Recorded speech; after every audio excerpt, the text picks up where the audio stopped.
Hello everyone, आप सभी का आपके अपने यूट्यूब चैनल टारगेट मैथ पे स्वागत है।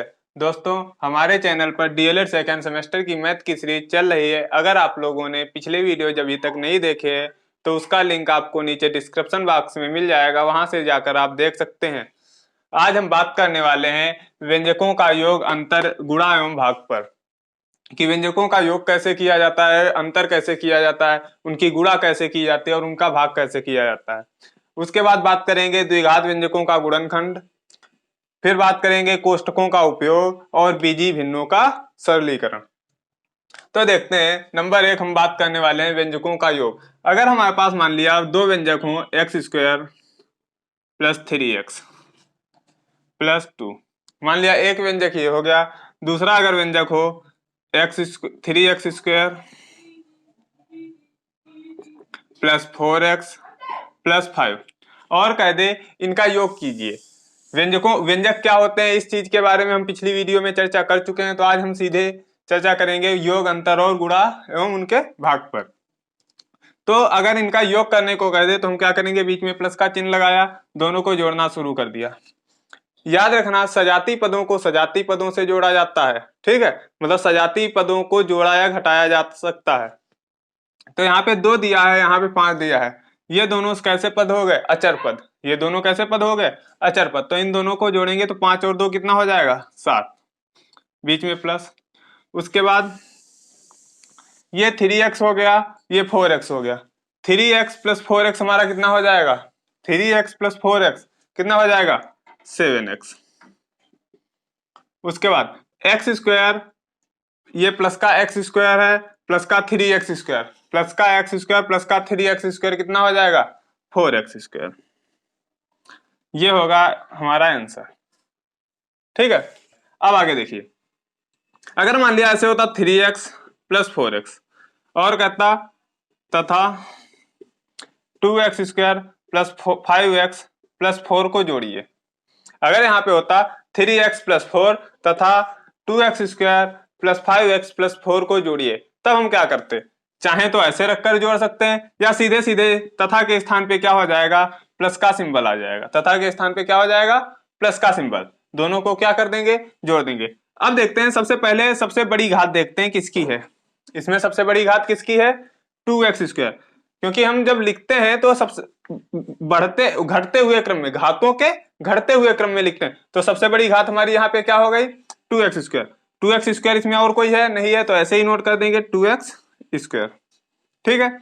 उसके बाद आगे देखते हैं, ये 3x हो गया, ये 5x हो गया। 3x ये भी प्लस का है और ये भी प्लस का, दोनों कितने हो जाएंगे, 3 प्लस 5 कितना हो जाएगा, 8, मतलब 8x। वो भी किसका होगा, प्लस का। उसके बाद आगे देखते हैं, ये 4 हो गया और ये 4 हो गया। ये भी प्लस का है, ये भी प्लस का, दोनों जुड़ जाएंगे तो 4 प्लस 4 कितना हो जाएगा, 8। ये हमारा आंसर आ गया। मतलब चाहे हम ऐसे रख के जोड़ें या ऐसे जोड़ें, ठीक है, कोई दिक्कत नहीं, दोनों तरीके से जोड़ा जा सकता है। अब बात करते हैं अंतर की। अगर मान लिया यही क्वेश्चन होता हमारा और कहता कि जो है इन दोनों व्यंजकों का अंतर कीजिए, अगर यही क्वेश्चन होता और इसमें कह देता इन दोनों व्यंजकों का अंतर कीजिए, तो अंतर के लिए हम क्या करते, माइनस चिन्ह लगाते। ध्यान रखना, जब भी इस तरीके से हम व्यंजकों को रखकर उनको घटाएंगे तो क्या होगा, जो नीचे वाला व्यंजक है, जो नीचे वाला व्यंजक है उसके सभी चिन्ह क्या हो जाएंगे, बदल जाएंगे। जब भी इस तरीके से रखकर हम व्यंजकों को घटाएंगे तो क्या होगा, नीचे वाले व्यंजक के सभी चिन्ह क्या होंगे, बदल जाएंगे। ये प्लस का था हमारा किसका हो जाएगा, माइनस का। प्लस का था, ये किसका हो जाएगा, माइनस का। ये प्लस का था, ये भी किसका हो जाएगा, माइनस का। ये प्लस का है, ये भी किसका हो जाएगा, माइनस का, ठीक है। आगे लिख देंगे घटाने पर, क्या कर देंगे, घटाने पर। घटाने इसलिए लिखा क्योंकि जिससे पता चले कि हमने चिन्ह बदले क्यों है, ठीक है। अब हमें इन चिन्हों से कोई भी मतलब नहीं रहा। इसके आगे भी प्लस था, जो कोई चिन्ह नहीं होता जब वहां पे क्या होता है, प्लस। इसका मतलब यहां पर भी जो प्लस था उससे हमें कोई मतलब नहीं रहा, हमें मतलब है इन चिन्हों से, ये वाले जो चिन्ह हमने बाद में लगाए, ठीक है। तो अब देखते हैं, ये एक्स स्क्वायर है, ये हो गया माइनस का 3x स्क्वायर। ये एक्स स्क्वायर, ये माइनस का 3x स्क्वायर। तो क्या करेंगे, ये एक्स स्क्वायर, इसका मतलब यहाँ पे 1 है, यहाँ पे क्या है, 1 है। तो 1 माइनस 3 सजाती पद है, जोड़े या घटाए जा सकते हैं। अब यहाँ पे 1 है तो 1 में से 3 घटाएंगे कितना हो जाएगा, मतलब 1 माइनस 3 कितना बचेगा, माइनस का 2, और आगे एक्स स्क्वायर ऐसे ही लिख दिया जाएगा। ठीक है, उसके बाद अब ये प्लस का 3x है और ये माइनस का 4x, ये प्लस का 3x और ये माइनस का 4x, तो प्लस का 3 मतलब प्लस का 3 माइनस का 4 कितना हो जाएगा, माइनस का 1 बचेगा, तो माइनस का 1 और आगे क्या है हमारा x। ठीक है, अब ये प्लस का 2 है और ये माइनस का 5, प्लस का 2 माइनस का 5 कितना हो जाएगा, माइनस का 3। ठीक है, मतलब हमारा आंसर आ गया माइनस का 2x² माइनस, अब यहाँ पे 1 हम लिखेंगे नहीं तो माइनस सीधे x हो गया -3, ये हमारा आंसर हो गया। ठीक है, अगर इसी को कहता कि जैसे अगर यही दिया होता एक सीधी रेखा में दिया होता तब क्या करते इसको, मतलब एक ही लाइन में अगर रखकर घटाना होता, जैसे x² + 3x + 2 तथा ऐसे दिया होता 3x² + 4x + 5 को घटाइए। अगर क्वेश्चन ये कहता कि x² + 3x + 2 तथा 3x² + 4x + 5 को घटाइए, तो घटाने के लिए हमने जब जोड़ने को कहा था हमने क्या किया, तथा के स्थान पे डायरेक्ट प्लस का सिंबल लगा दिया, कोई फर्क नहीं पड़ा, हमने तथा के स्थान पे प्लस का सिंबल लगा दिया और दोनों व्यंजकों को क्या कर दिया, सीधे सीधे जोड़ दिया। लेकिन ध्यान रखना जब घटाने की बारी आएगी, जब घटाने की बात आएगी, तो अगर इस कंडीशन में है तो हम क्या करेंगे, तथा के स्थान पे माइनस का सिंबल तो लगाएंगे, लेकिन क्या करेंगे, दोनों व्यंजकों को एक ब्रैकेट में बंद कर देंगे, दोनों व्यंजकों को छोटे छोटे ब्रैकेट में अलग अलग बंद कर देंगे।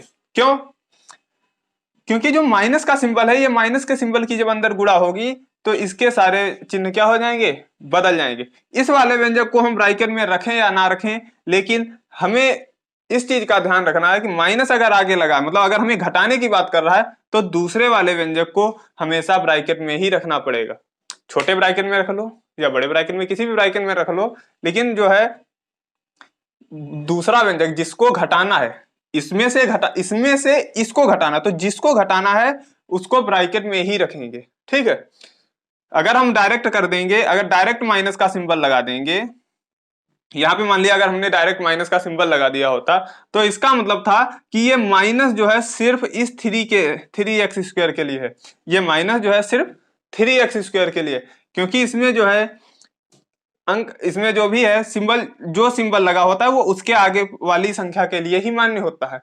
तो यहाँ पे है ये सारे व्यंजक क्या हो जाए, पद अलग अलग हैं, ये सारे पद क्या हैं, अलग अलग हैं। अगर हम डायरेक्ट माइनस का सिंबल लगाते इसका मतलब था ये माइनस सिर्फ इसके साथ है और बाकियों के साथ नहीं है, लेकिन जो रूल कह रहा था कि इसमें से इसको घटाए, मतलब पूरा पूरा माइनस करना, इसका मतलब ये माइनस सिंबल जो है पूरे के साथ, सभी के साथ होना चाहिए, इसलिए क्या करेंगे, इसको ब्रैकेट में रखेंगे। ठीक है, अब इसके बाद आगे इसको सॉल्व करते हैं, इसको ब्रैकेट से निकालेंगे x² + 3x + 2, और जब इसको ब्रैकेट से निकालेंगे तो क्या होगा, ये माइनस का सिंबल था, अगर यहाँ पे प्लस होता तो इधर कोई फर्क नहीं पड़ता, लेकिन यहाँ पे क्या है, माइनस का सिंबल है, इस माइनस के सिंबल की क्या हो जाएगी, अंदर प्रत्येक पद के साथ गुणा हो जाएगी, तो इस माइनस की गुणा इधर इसके साथ होगी, तो ये क्या हो जाएगा, माइनस का 3x², माइनस की गुणा प्लस के साथ होगी, मतलब इस वाले पद के साथ प्लस का है ये, तो माइनस और प्लस की गुणा कितनी होती है, -4x², 4x, माइनस की गुणा +5 के साथ होगी, क्या हो जाएगा, माइनस का 5।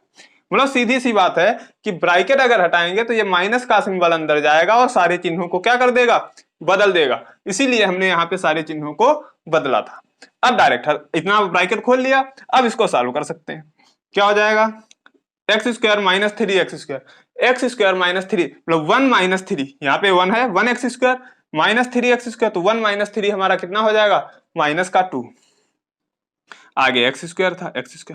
फिर बात करते हैं 3x - 4x की, प्लस का 3x माइनस का 4x कितना बचेगा, माइनस का x, माइनस का 1x या माइनस का x कुछ भी कह लो, अब प्लस का 2 माइनस का 5 कितना बचेगा, माइनस का 3।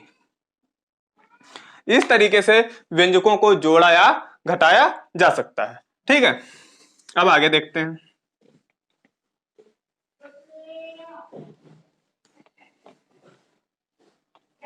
अब बात करते हैं व्यंजकों के गुणनफल की, व्यंजकों की गुणा या गुणनफल जो भी कह लो, व्यंजकों की गुणा। मान लिया हमारे पास दो व्यंजक होते 3x² प्लस 4, ऐसे होता मान लिया कुछ, और दूसरा होता 4x² प्लस 2x प्लस 3। इस तरीके से दो व्यंजक होते।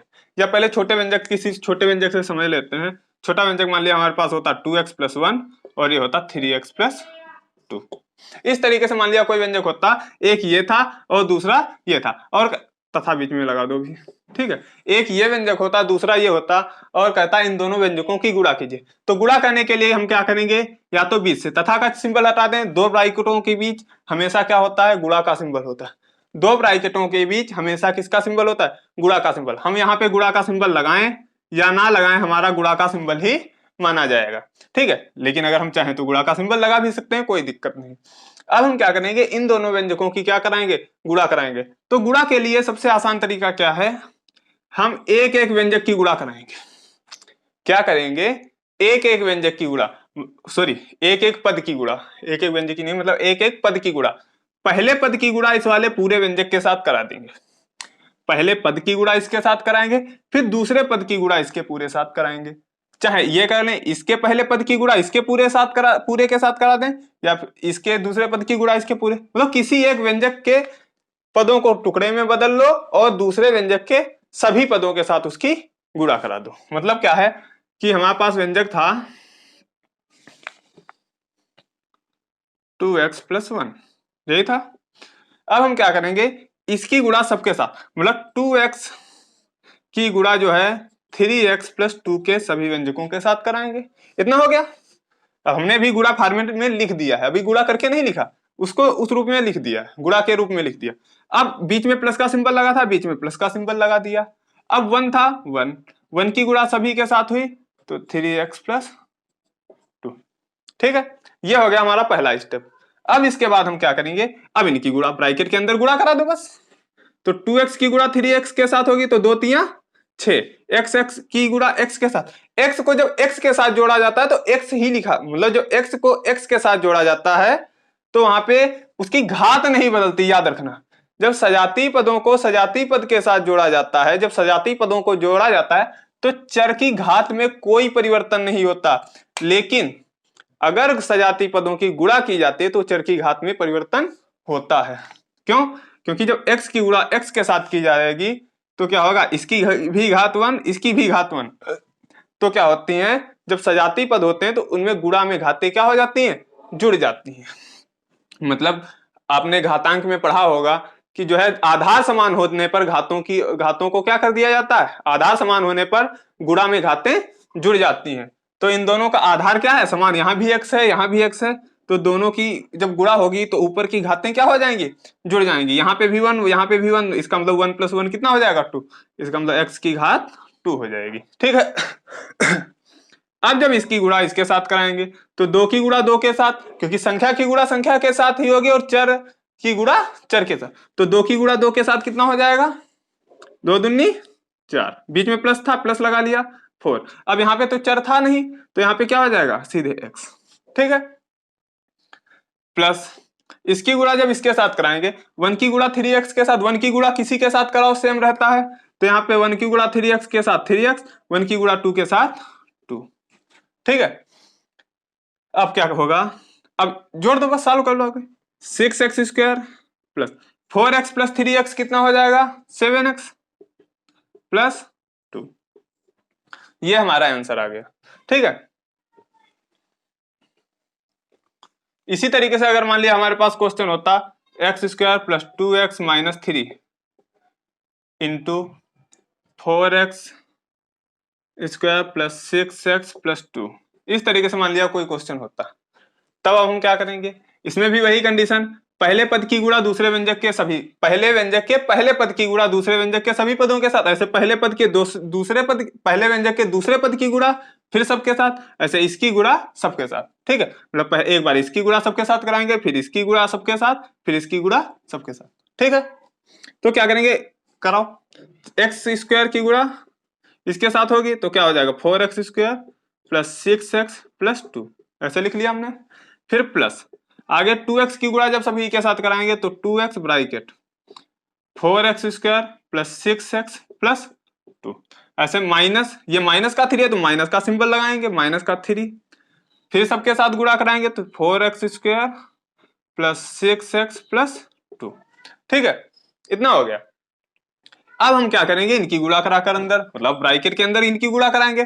तो एक्स स्क्वायर की गुणा 4x स्क्वायर के साथ, तो एक यहाँ पे एक की गुणा 4 के साथ 4 ही होगा, और एक्स स्क्वायर की गुणा एक्स स्क्वायर के साथ बताया गुणा में घातें क्या हो जाती हैं, जुड़ जाती हैं। तो 2 + 2 कितना हो जाएगा 4, मतलब एक्स की पावर कितनी हो जाएगी यहाँ पे 4, प्लस बीच में प्लस लगा था प्लस लगा लिया, क्योंकि आगे यहाँ पे प्लस का सिंबल, तो प्लस प्लस की गुणा प्लस हो जाएगी।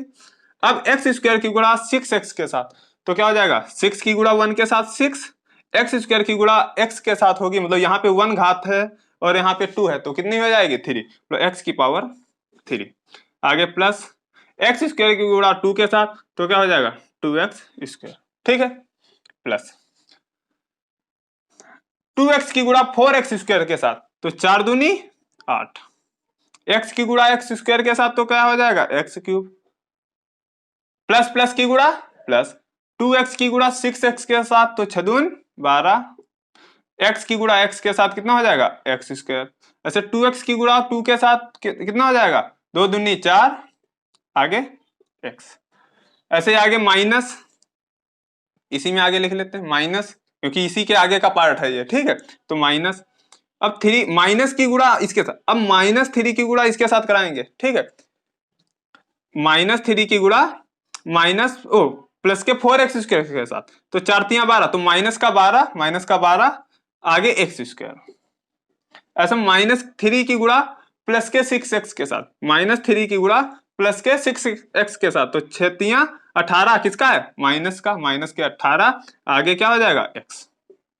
ऐसा -3 की गुणा प्लस के 2 के साथ, तो माइनस का 6। ठीक है, अब x, अब देखते हैं सबसे बड़ी पावर कौन सी है, x की पावर 4। x की पावर 4 वाला पूरे में है कोई नहीं है, तो इसको ऐसे ही नोट कर लेंगे x की पावर 4। उसके बाद देखते हैं x की पावर 3।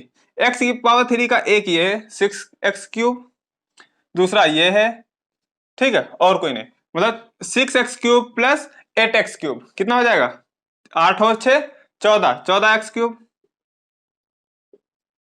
आगे प्लस 2x स्क्वायर, फिर 12x स्क्वायर माइनस 12, तो प्लस का 12x स्क्वायर माइनस का 12x स्क्वायर क्या हो जाएगा कैंसिल हो जाएगा, प्लस का 12x स्क्वायर माइनस का, क्योंकि ये प्लस का है माइनस का है घट जाएंगे 0 हो जाएगा, तो प्लस का 12x स्क्वायर माइनस का 12x स्क्वायर कितना हो जाएगा क्या हो जाएगा कैंसिल हो जाएगा। और कोई x स्क्वायर बचा, सिर्फ ये बचा प्लस का 2x स्क्वायर, तो प्लस का 2x स्क्वायर नोट कर लिया। ठीक है, उसके बाद बात करते हैं x की, तो देखते हैं x कहां कहां पे है। एक तो ये हो गया 4x और माइनस का 18x, 4x माइनस का 18x कितना बचेगा माइनस का 14x। ठीक है, और कुछ, उसके बाद आता है अचर पद, तो अचर पद हमारा यहाँ पे क्या है माइनस का 6, यही हमारा हो गया आंसर। ठीक है, तो इस तरीके से क्या होगी अचर पदों की व्यंजकों की गुणा की जाती है।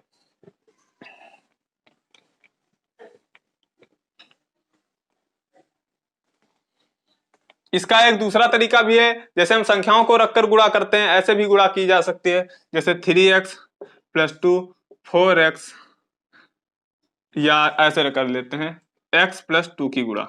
ठीक है, इन दोनों की जब गुणा की जाती है तो सेम उसकी तरीके से पहले पद की गुणा सभी के साथ लिख दिया जाएगा, फिर प्लस लगा के दूसरे पद की गुणा सभी के साथ उसके नीचे लिख दिया जाएगा, फिर सजाती पदों को सजाती पदों के साथ बाकी पदों को ऐसे रख दिया जाएगा। जैसे देखते हैं x की गुणा 3x के साथ 3x स्क्वायर हो जाएगा, x की गुणा 2 के साथ प्लस 2x। ठीक है, याद रखना गुणा जब भी कराई जाएगी चिन्हों के साथ, जैसे ये बाद वाला किसका प्लस का है, अगर यही माइनस का होता, अगर यही माइनस का होता तब क्या करते, -2 की गुणा किसके साथ कराएंगे 3x स्क्वायर के साथ, तो माइनस 2 तियां 6 माइनस का, मतलब -2 की गुणा किसके साथ 3x के साथ कराते, तो 2 तियां 6 माइनस का 6 आगे क्या बचेगा x, -2 की गुणा +2 के साथ कराते कितना हो जाता माइनस का 4। इनको क्या कर दिया जाएगा अब जोड़ दिया जाएगा, जोड़ दो, तो 2x और x सजाती पदों को जोड़, सबसे पहले क्या लिखेंगे सबसे बड़ी घात वाला, सबसे बड़ी घात क्या हमारी 3x स्क्वायर, उसके बाद अब उससे छोटी कौन सी x वाली आएगी, तो 2x और माइनस का 6x प्लस का 2x माइनस का 6x कितना बचेगा, माइनस का 4x। और फिर विजातीय अब अचर पद क्या बचा हमारा, माइनस का 4। यही हमारा आंसर हो जाएगा। चाहे इस तरीके से रखकर जोड़ें गुणा करें या वैसे गुणा करें, दोनों हमारे आंसर सेम आएंगे। ठीक है, अब बात करते हैं व्यंजकों के भाग की। व्यंजकों का भाग,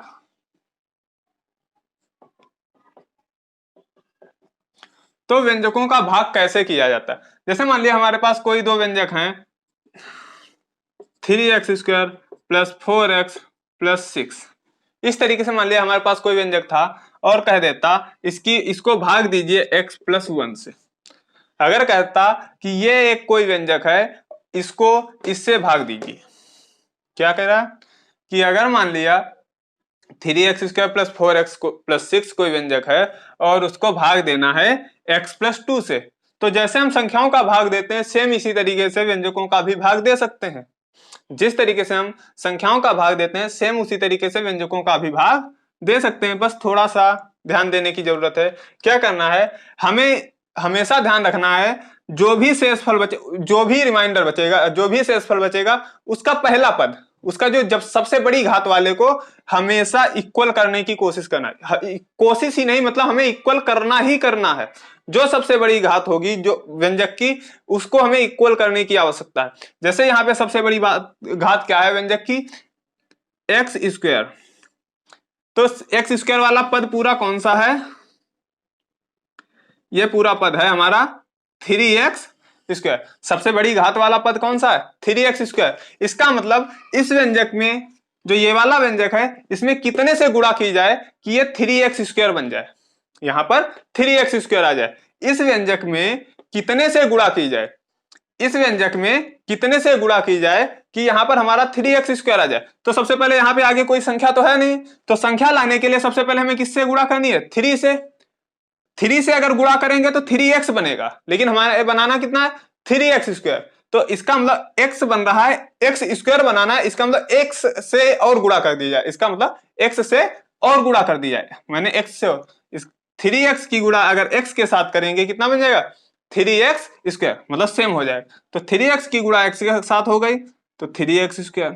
अब 3x की गुणा 1 के साथ भी होगी क्योंकि इसकी गुणा पूरे व्यंजक के साथ होगी। तो 3x की गुणा 1 के साथ हो गई, कितना हो गया, 3x। प्लस का था तो प्लस का 3x। ठीक है, इतना हो गया। अब क्या करेंगे हम, साधारण भाग जब करते हैं, संख्याओं का भाग क्या करते हैं, तब भी यही करते हैं कि जब हम इसकी और इसकी गुणा करा के यहाँ पे लिखते हैं, मतलब भाग देने का यही तो होता है कि जैसे मान लिया हमने अगर भाग दिया 6 से 24 को या 25 को मान ले, तो हमने क्या किया, 6 चौक 24 किया, 6 चौक 24 किया, तो 4 और 6 की गुणा कराकर ही तो यहाँ पे हमने लिखा है। अगर हम चाहें, हमको टेबल, यहाँ पे हमें टेबल आता है तो हमने 6 चौक 24 कर दिया, डायरेक्ट 24 लिख दिया। लेकिन बात क्या हुई, यहाँ पे हमें टेबल नहीं, इनका टेबल नहीं होता है। यहाँ पे क्या है, हमें गुणा कराकर, यहाँ पर भी तो हमने ये जो संख्या है ये इनकी और इसकी गुणा ही तो है। 6 गुणे 4 कितना होता है, 24। तो वही हमने किया, इसकी और इसकी गुणा कराकर हमने यहाँ पे रख दिया, रखा। तो ये जब गुणा करा के अब हम यहाँ पे क्या करते थे, इसको माइनस करते थे, इसमें से इसको माइनस करते थे। तो सेम वही प्रक्रिया यहाँ भी करनी है। ऊपर वाले इतना जो व्यंजक है, ये जो भी व्यंजक है, उसमें से हमें इसे क्या करना है, माइनस करना है। तो जब हम माइनस करेंगे तो माइनस करने पर बताया था कि जब इस तरीके से संख्याओं का, व्यंजकों का अंतर किया जाता है तो नीचे वाले व्यंजक के चिन्ह हमेशा क्या होते हैं, बदल जाते हैं। अगर इस तरीके से संख्याओं का अंतर किया जाता है, इस तरीके से व्यंजकों का अंतर किया जाता है, तो नीचे वाले व्यंजक के चिन्ह हमेशा क्या होते हैं, बदल जाते हैं। तो ये प्लस का है, क्या हो जाएगा, माइनस का। ये भी प्लस का है, किसका हो जाएगा, माइनस का। तो हम इसमें से इसको जब माइनस करेंगे तो ये प्लस का 3x² माइनस का 3x² पूरा का पूरा क्या हो गया, कैंसिल हो गया। अब बचा प्लस का 6x, वो सॉरी प्लस का 4x माइनस का 3x, प्लस का 4x माइनस का 3x बचा, तो यहाँ पे क्या हो जाएगा, माइनस का x। आगे बच गया हमारा प्लस का 6, आगे क्या बचा, प्लस का 6। अब जब यहाँ पे, सॉरी माइनस का नहीं है, प्लस का 4x माइनस का 3x कितना बचेगा, प्लस का x, प्लस का x बचेगा। अब क्या करना है, यहाँ पे हमारे पास x + 1 है, यहाँ पर भी हमें x लाना है, यहाँ पर भी हमें x लाना है। जब x लाना है इसका मतलब हम इसमें कुछ भी मतलब छेड़खानी नहीं करेंगे, डायरेक्ट किससे गुणा कराएंगे, 1 से। प्लस का लाना था, यहाँ भी प्लस है, इसका मतलब +1 से गुणा कराएंगे। किससे कराएंगे, +1 से। तो +1 से की गुणा x के साथ, मतलब 1 की गुणा x के साथ हो गई x बचा, 1 की गुणा 1 के साथ हो गई क्या बचा, 1। अब क्या कर देंगे, इनको माइनस करेंगे। इनको माइनस करने के बाद, अब माइनस करने के लिए फिर से बताया था कि माइनस करने के लिए हमें क्या करना पड़ेगा, नीचे वाले व्यंजक के चिन्हों को क्या करना होगा, बदलना होगा। माइनस करने के लिए हमें नीचे वाले व्यंजक के चिन्हों को बदलना पड़ेगा। तो ये माइनस का हो गया, ये प्लस का हो गया, कैंसिल, दोनों कैंसिल हो गए। उसके बाद अब ये प्लस का 6 है, ये माइनस का 1, ये प्लस का 6, क्योंकि इस वाले चिन्ह से हमें कोई मतलब ही नहीं बचा। हमें जो हमने बदल के चिन्ह लगाया, हमें उस चिन्ह से मतलब है। तो और एक चीज याद रखना, जब भी चिन्ह बदलेंगे ये मत करना जैसे ये प्लस लगा है, प्लस को हटाकर माइनस लगा दिया, गलत हो जाएगा। हमें क्या करना है, सिर्फ इस चिन्ह को ऐसे ही रखा रहना देना है, उसके नीचे चिन्ह बदल के लिख देना है। जैसे यहाँ पे प्लस था, प्लस को ऐसे ही पड़ा रहने देंगे, उसके नीचे माइनस लगा देंगे। तो उससे होगा कि हमारा नीचे वाला माइनस वाला चिन्ह मान्य होगा, ये चिन्ह मान्य नहीं होगा। ठीक है, तो क्या है, अब 6 में से 1 माइनस करेंगे, कितना बचा, 5। अब इसके आगे जो हम भाग नहीं दे सकते, इसके आगे भाग नहीं दे सकते, क्योंकि यहाँ पे x है और यहाँ पे 5, यहाँ पे 5। अब हम इसे 5 को x में बदलने के लिए, अब इस मतलब सीधी सी बात है, इसके आगे अब हमारे भाग की प्रक्रिया खत्म हो गई। जब तक हमारे पास चर रहेगा तब तक तो हम भाग दे सकते हैं, लेकिन अब वो भी चर क्या होना चाहिए, इससे बड़ा, इसके बराबर या इससे बड़ा। जैसे यहाँ पर भी जब हम भाग देते थे 1 देते थे, जैसे यहाँ पे जब भाग दिया तो यहाँ पे हमारे पास बचा 1, जब हमने यहाँ पे भाग दिया तो हमारे पास यहाँ पे क्या बचा, 1 बचा। ठीक है, जब 1 बचा, अब क्या हो गया, ये वाला 1 इससे छोटा है, ये वाला 1 इससे छोटा है। हम भाग कब तक देते हैं, जब तक यहां पर की संख्या इस वाली संख्या से बड़ी ना हो या बराबर ना हो। हम भाग तब तक देते हैं जब तक ये संख्या इस वाली संख्या की या तो बड़ी होगी या फिर बराबर होगी। ये वाली संख्या जो इस संख्या से या तो बड़ी होगी या फिर बराबर होगी। तो सेम यहां पर भी कंडीशन है कि हम तब तक भाग दे सकते हैं जब तक यहां पर जो x, हमें यहां पे मतलब है चर राशि से, x यहां पर है तो यहां पर या तो x होना चाहिए था या फिर उससे बड़ा कोई होना चाहिए, मतलब x स्क्वायर x क्यूब कुछ भी होना चाहिए था, तब भाग दे सकते थे। अब यहाँ पे हमारे पास सिर्फ अचर पद बचा है, तो ये हमारा क्या हो जाएगा, शेष फल हो जाएगा। ठीक है, इस तरीके से क्या किया जाता है, व्यंजकों का भाग किया जाता है। चाहे जितना बड़ा क्वेश्चन हो, चाहे जितना छोटा क्वेश्चन हो, इसी तरीके से हम स्टेप बाय स्टेप भाग करते हुए जा सकते हैं। दूसरा तरीका इसका है, ये तो हो गया डायरेक्ट भाग विधि जो संख्याओं का होता था। दूसरा तरीका है, हम गुणनखंड विधि द्वारा भी भाग दे सकते हैं, लेकिन ध्यान रखना गुणनखंड विधि द्वारा उन्हीं संख्याओं का भाग दिया जाता है जो पूर्ण रूप से भाग हो सकती है। गुणनखंड विधि द्वारा सिर्फ उन्हीं संख्याओं का भाग दिया जा सकता है जो पूर्ण रूप से भाग हो सकते हैं। जैसे इसमें हमारे पास 5 रिमाइंडर बच रहा था, मतलब शेष बच रहा था, 5 शेष बच रहा था, तो इसका भाग गुणनखंड विधि द्वारा संभव नहीं है। ठीक है, तो भाग करने के लिए सबसे अच्छा और आसान तरीका यही है कि हम स्टेप बाय स्टेप भाग करते चले जाएंगे, हमें कोई झंझट ही नहीं रहेगा कि मतलब गुणनखंड मतलब पूर्ण गुणनखंड हो रहा है या नहीं हो रहा। ठीक है, अब देखते हैं आगे, द्विघात व्यंजकों का गुणनखंड। पिछले वीडियो में हम लोग जो है साधारण व्यंजकों का गुणनखंड तो देख चुके थे, अब बात करेंगे द्विघात व्यंजकों के गुणनखंड की। जैसे अगर हमारे पास मान लिया एक क्वेश्चन होता एक्स स्क्वायर माइनस का एक्स, एक्स स्क्वायर माइनस का एक्स माइनस के 12। अगर हमारे पास एक क्वेश्चन होता कि कहता x square minus x minus 12 के गुणनखंड कीजिए, तो हम क्या करेंगे, जब इस टाइप का कोई भी गुणनखंड आएगा, जब भी द्विघात व्यंजक का गुणनखंड की बात आएगी, तो हम पहले एक चीज ये समझ लो, घात क्या होती है, व्यंजक की घात। तो व्यंजक में जो भी चर राशि होगी, व्यंजक में जो भी चर राशि होगी उसकी सबसे बड़ी जो घात होगी, व्यंजक की घात क्या होती है, व्यंजक में जो भी चर राशि होगी उसकी जो सबसे बड़ी घात होती है उसे ही व्यंजक की घात कहते हैं। व्यंजक की घात मतलब यहाँ पे जो है सबसे बड़ी व्यंजक में चर राशि क्या है, एक्स है, क्या है, एक्स है, इसकी सबसे बड़ी घात क्या है, स्क्वायर है। एक्स ये भी चर है, ये भी चर है, लेकिन सबसे बड़ी घात किस पे है, इस पे, एक्स स्क्वायर। तो घात क्या हो गई हमारी व्यंजक की, 2, घात क्या हो गई 2, तो व्यंजक की घात क्या हो जाएगी यहाँ पे, कितनी हो जाएगी 2। ऐसे होता x cube plus 4x² plus 2x plus 4। ऐसे होता तब अगर पूछता व्यंजक की घात तो हमारी क्या हो जाती 3। अगर ऐसे पूछ देता 4x की पावर 4 प्लस 1, तब कितने पद हैं उससे हमें लेना देना नहीं, यहाँ पे व्यंजक में कितने पद हैं उससे हमें कोई मतलब नहीं है, हमें सिर्फ मतलब किससे, घात से। तो सबसे बड़ी घात क्या है 4, आंसर क्या हो जाता 4। अगर 3x² ही दिया होता, ऐसे ही दिया होता, या 6x की पावर 5 दिया होता, 6x की पावर 5 दिया होता, तब भी पूछता अगर व्यंजक की घात, तब हमारी सबसे बड़ी घात है यही 5, तो व्यंजक की घात क्या हो जाती 5। तो यहां पर हम बात करने वाले हैं द्विघात व्यंजक की। क्वेश्चन क्या था हमारा, x² माइनस x माइनस 12 के गुणनखंड। तो द्विघात व्यंजक समझ गए, द्विघात व्यंजक ऐसा व्यंजक जिसकी सबसे बड़ी पावर क्या हो 2 हो, ऐसा व्यंजक जिसकी सबसे बड़ी पावर क्या हो 2 हो। तो हम क्या करेंगे, जब इस टाइप के क्वेश्चन होते हैं तो हम सबसे पहले पीछे वाली संख्या जो अचर पद है, जो अचर पद है हम सबसे पहले उसको देखते हैं।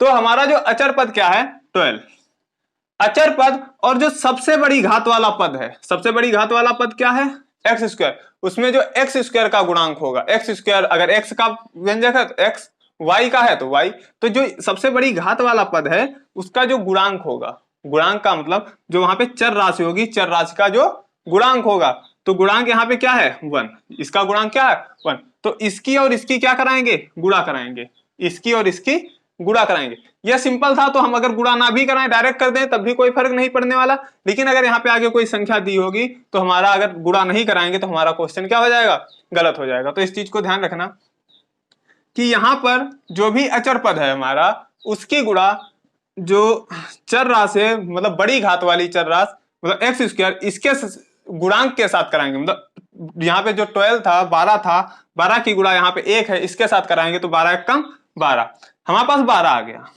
क्या निकल के आया, 12 निकल के आया। अब 12 के हम क्या करेंगे, ऐसे गुणनखंड, 12 को हम, अब हमें क्या करना है, 12 को ऐसे गुणनखंड में तोड़ना है। एक चीज और ध्यान रखना कि जो ये यहाँ पे जो सिंबल होता है ये माइनस का, ये यहाँ पर जो भी सिंबल होगा, माइनस का हो या प्लस का, यहाँ पर जो भी सिंबल हो, जैसे यहाँ पे माइनस का है तो माइनस का यहाँ इस सिंबल का मतलब क्या है, यहाँ पे इस सिंबल से हमें ध्यान रखना है कि अगर ये माइनस है इसका मतलब हमें ऐसे गुणनखंड करने होंगे किसके बाद, ये यहाँ पर वाली जो संख्या निकल के आए हमारे जो 12 है, 12 के ऐसे गुणनखंड करने होंगे कि घटाने पर ये वाली संख्या आ जाए। 12 के ये वाली संख्या का मतलब यहाँ पे जो संख्या है ये अचर राशि, यहाँ की जो अचर राशि मतलब इस वाले चर का जो गुणांक है, मतलब यहाँ पे गुणांक क्या होगा 1 होगा, क्या होगा 1 होगा। तो हमें क्या करना है, 12 के ऐसे गुणनखंड करने हैं कि घटाने पर 1 आए, 12 के ऐसे गुणनखंड करने हैं कि उनको घटाने पर क्या आ जाए 1 आ जाए। ठीक है, अगर यहाँ पे प्लस होता तो जोड़ने पर आना चाहिए था, लेकिन यहाँ पे क्या है माइनस है, तो 12 के हमें ऐसे गुणनखंड करने हैं कि घटाने पर क्या है 1 आए। ठीक है, तो यहाँ पे 12 क्या है, 12 के हम ऐसे गुणनखंड करेंगे कि घटाने पर कितना है 1। 12 के गुणनखंड कौन कौन से होते हैं, 6 दूनी 12, 12 एक कम 12 होता है, तो 12 और 1 का अंतर क्या हो जाएगा 11 हो जाएगा, 1 नहीं आ रहा।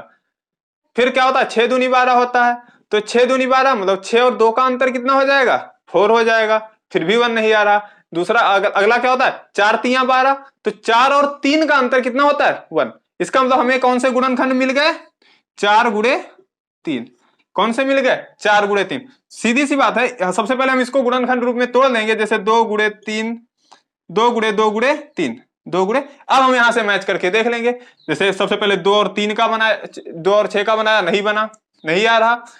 4 और 3 का बनाया, 4 तिया 12, 1 आ गया। 4 माइनस 3 कितना 1। इसका मतलब हमारे जो यहाँ पे गुणनखंड रखे जाएंगे वो कौन से रखेंगे जाएंगे 4 और 3। तो अब x², अब देखते हैं कैसे रखेंगे। ये माइनस सिंबल था, माइनस बाहर ऐसे निकाल लिया। अब 1 के स्थान पे हमें क्या लिखना है 4 माइनस 3, क्योंकि घटाने पर आना चाहिए था, तो 4 माइनस 3, 4 माइनस 3 आगे x। ठीक, माइनस का 12। ठीक है, अब हो गया x² माइनस, ये माइनस था, माइनस की गुणा अंदर जाएगी माइनस का 4, और x ये भी है इसकी भी गुणा अंदर आएगी, तो x की गुणा अंदर तो माइनस का 4x हो जाएगा। ऐसा माइनस माइनस की गुणा प्लस, x की गुणा 3 के साथ 3x। अब ये माइनस, इस माइनस की गुणा इसके साथ मत कर देना, क्योंकि ये माइनस सिर्फ इतने के ही अंदर, इतने के साथ ही है, ठीक है। तो ये माइनस का 12 हमारा ऐसे ही रहेगा, ठीक है। इतना समझ में आया। अब क्या करना है, जोड़ा बना लो। एक जोड़ा ये बन गया हमारा, दूसरा जोड़ा ये बन गया। इनमें क्या करेंगे, कॉमन ले लेंगे। तो दोनों में क्या कॉमन मिल रहा है, एक्स। दोनों में क्या कॉमन मिल रहा है, एक्स। तो एक्स कॉमन कर लिया, ठीक है। बचा यहाँ एक्स और यहाँ पे क्या बचा, माइनस का 4। इन दोनों में क्या कॉमन मिल रहा है, 3। यहां भी 3 निकल आएगा, इसमें भी 4 गुणे 3 मतलब 3 मिल जाएगा। तो यहाँ पे आगे प्लस लगा था, +3। यहां बचा एक्स, 3 यहां से निकल गया, क्या बचा, माइनस का 4 बच गया। अब इनमें दोनों में क्या कॉमन मिल रहा है, उभयनिष्ठ कॉमन जो दोनों में है वो क्या है, x-4। मतलब उभयनिष्ठ गुणनखंड दोनों का क्या, x-4। तो x-4 दोनों से निकल आया। अब बचा क्या, यहाँ पे बचा x, अब यहाँ पे बचा 3। अब जो कॉमन निकालने के बाद अब इसको ब्रैकेट, यहां पे मत करना प्लस माइनस का चिन्ह लगा देना, गलत हो जाएगा। अब यहां से हमने दोनों से कॉमन, जैसे हमने इसमें से कॉमन निकाला था, तो जो कॉमन बचा उसको ये बात जो बचा था उसको ब्रैकेट में नोट किया ना, गुणा के साथ। तो ऐसे ही यहाँ पर भी हमने क्या किया, दोनों में से कॉमन निकाल लिया, उसके बाद जो भी बचेगा उसको एक ब्रैकेट में नोट किया जाएगा। तो हमने ब्रैकेट लगाया, x+3, x+3, ये हो गए हमारे गुणनखंड, ठीक है। इसी तरीके से एक क्वेश्चन और देख लेते हैं।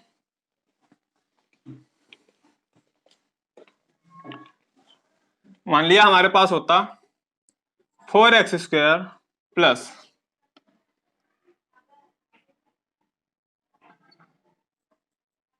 3x प्लस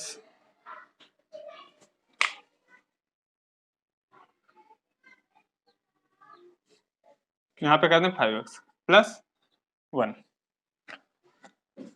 ठीक है। क्या होता, 4x² प्लस 5x प्लस 1, इस तरीके से कोई क्वेश्चन होता। अब यहाँ पे तो हमारे पास क्या है, 1 ही है, यहाँ पर क्या है, 1 ही है, तो 1 है। तो 1 की हम सिर्फ 1 के गुणनखंड नहीं करेंगे, बताया था कि जो यहाँ पे संख्या होगी उसकी गुणा जो बड़ी घात वाला चर है उसके गुणांक के साथ कराएंगे। मतलब 1 की गुणा किसके साथ कराएंगे, 4 के साथ। तो 1 × 4 कितना हो गया, 4। मतलब हमें जो गुणनखंड करने होंगे वो किसके करने होंगे, 4 के। हमें जो गुणनखंड करने होंगे वो किसके करने होंगे, 4 के। अब 4 के कौन से गुणनखंड किए जाएंगे, तो चिन्ह देखते हैं। यहाँ पे हमारा चिन्ह क्या दिया है, प्लस। यहाँ पे हमारा चिन्ह क्या दिया है, प्लस। किसका चिन्ह दिया है, प्लस का। तो प्लस का सिंबल दिया है, इसका मतलब क्या है कि हमें 4 के ऐसे गुणनखंड करने हैं कि जोड़ने पर कितना आना चाहिए, यहां वाली संख्या 5। मतलब 4 के ऐसे गुणनखंड करने हैं कि जोड़ने पर कितना आना चाहिए, 5। तो 4 के ऐसे गुणनखंड कौन से होंगे जोड़ने पर 5 आए, 4 × 1 4, 4 और 1 5, मतलब यही वाले हो गए। मतलब कौन से गुणनखंड मान्य किए जाएंगे यहाँ पे, 4 × 1, 4 × 1 4, मतलब 4 और 1 को अगर जोड़ा जाएगा कितना हो जाएगा, 5 हो जाएगा। बस यही हमें रखना है। तो यहाँ पे ऐसे ही रख देंगे 4x² प्लस 5 के स्थान पे क्या रखेंगे, 4 + 1 x प्लस 1, आगे ऐसे ही रहेगा, ठीक है। ये मत कर देना यहाँ पे इसकी गुणा हुई थी तो यहाँ पे 4 इसको बनाया था तो इसके स्थान पे 4 रख देना, गलत हो जाएगा। हमने जो ये 4 इसकी और इसकी गुणा करके बनाया था वो ये 4 अलग लिखा था, इसको सिर्फ इसलिए लिखा था क्योंकि इससे हम गुणनखंड का पता कर सकें कि कौन से गुणनखंड होंगे। बाकी और कोई रोल इसका नहीं है, ठीक है। इसका अब हमें कोई काम नहीं बचा। अब क्या करेंगे, इसको सॉल्व करेंगे। तो 4x², यहाँ पे प्लस है तो प्लस x की गुणा 4 के साथ तो 4x, आगे प्लस प्लस की गुणा प्लस x की गुणा 1 के साथ x प्लस 1, ठीक है। फिर से वही काम, जोड़े बना लेंगे, फिर से वही काम करेंगे, जोड़े बना लेंगे। तो इसमें और इसमें क्या कॉमन, यहां भी 4 और x कॉमन मिल जाएगा, यहां भी 4 और x कॉमन मिल रहा, तो 4x हमारा कॉमन मिल गया। यहां पे तो 1 x बच गया क्योंकि एक 4 निकल गया, x 1 निकल गया, एक x बचा भी तो x बच गया। यहां पे क्या बचा, 4x पूरा निकल गया तो बचा क्या, 1। इसमें बीच में प्लस, दोनों में तो प्लस, दोनों में क्या कॉमन मिल रहा है, कुछ नहीं। जब कुछ कॉमन ना मिले तो कॉमन क्या माना जाता है, 1। जब कुछ भी कॉमन ना मिले तो क्या होता है कॉमन, 1। तो हमने 1 कॉमन ले लिया। जब 1 कॉमन लेंगे तो अंदर बाकी संख्याएं ऐसे ही बने रहेंगी, x और 1 से भी 1 कॉमन निकालेंगे तो 1 1 जा 1, तब भी 1 बचा रहेगा हमारा। मतलब सारी संख्याएं अगर हम 1 कॉमन लेते हैं तो वो सारी संख्याएं ऐसे ही रहेंगी, ठीक है। अब क्या होगा, अब इन दोनों में कॉमन लेना है, मतलब इन दोनों में उभयनिष्ठ गुणनखंड हमारा कौन सा हो गया, तो x+1 यहां भी है, x+1 यहां भी है, तो x+1 हमने निकाल लिया। जब x+1 निकाल लेंगे अब हमारे पास बच गया 4x+1, क्या बचा, 4x+1। तो 4x+1 हमारा ये हो गया, रखा रहा। तो यही हमारा क्या हो जाएगा आंसर, यही हमारा क्या हो जाएगा आंसर। मतलब इस टाइप का कोई भी किसी भी तरीके का, चाहे जितना छोटा गुणनखंड हो, द्विघात गुणनखंड की बात कर रहे हैं, द्विघात मतलब द्विघात व्यंजक का कोई भी गुणनखंड हो, इसी तरीके से हम सारे गुणनखंडों को कर सकते हैं। ठीक है,